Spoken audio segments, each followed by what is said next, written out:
Mes sœurs, vous qui mettez de mèches, êtes-vous convaincus que c'est le Saint-Esprit qui vous l'a recommandé? Puisque Dieu a parlé dans cet âge. Parce que c'est par Frère Branham qu'il a dit. Frère Branham a dit ceci. Arrangez vos cheveux n'importe comment. Mais ne ressemblez pas au monde. Branham n'a jamais dit arrangez vos mèches n'importe comment. Arrangez vos cheveux n'importe comment.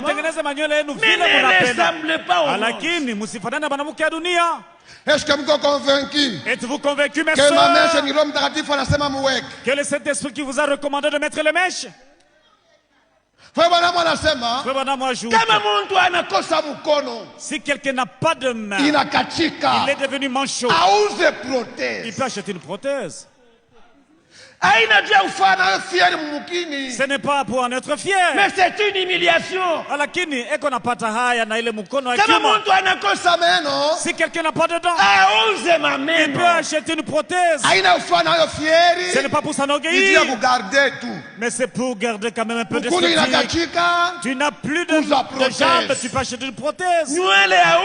Tu n'as pas de cheveux, ma soeur. Tu peux mettre une postiche parce que tu es devenu chauve. C'est ça, c'est ce qui est clair. C'est ce qui est clair. Toi, tu achètes des cheveux artificiels. Cependant que vous avez des cheveux naturels. Et puis vous dites message. Et puis vous dites que vous croyez au message. Je suis clair avec vous aujourd'hui. Au début de ce message, les sœurs ne mettaient pas de mèches. Jamais. Ici un temps. Ici un temps, c'est nous les prédicateurs qui avons commencé à tolérer. Il n'y a pas de problème.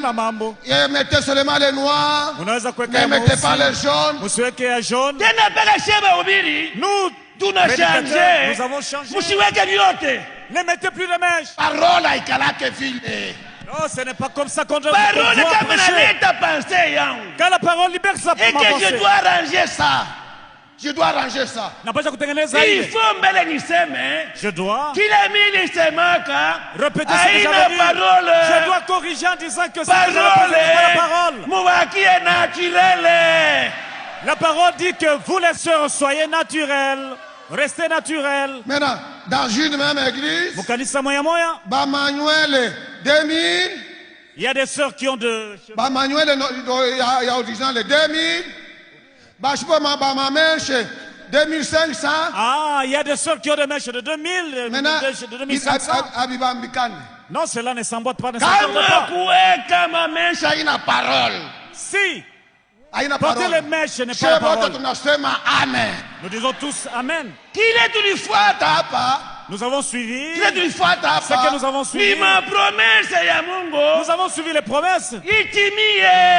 Nous sommes ici pour que les promesses de Dieu s'accomplissent. Alléluia. Amen. Bon, le refil. Que les promesses de Dieu s'accomplissent. Je vais arrêter d'en parler. Sur les promesses de Dieu, il y a le salut. Nous sommes sauvés. Parmi les promesses de Dieu, il y a le salut. Quiconque est sauvé doit accepter aussi sa guérison. Alléluia. Parmi les promesses de Dieu, il y a aussi le baptême du Saint-Esprit. Le Saint-Esprit, Dieu le donne à ceux qui vivent toute la parole de Dieu.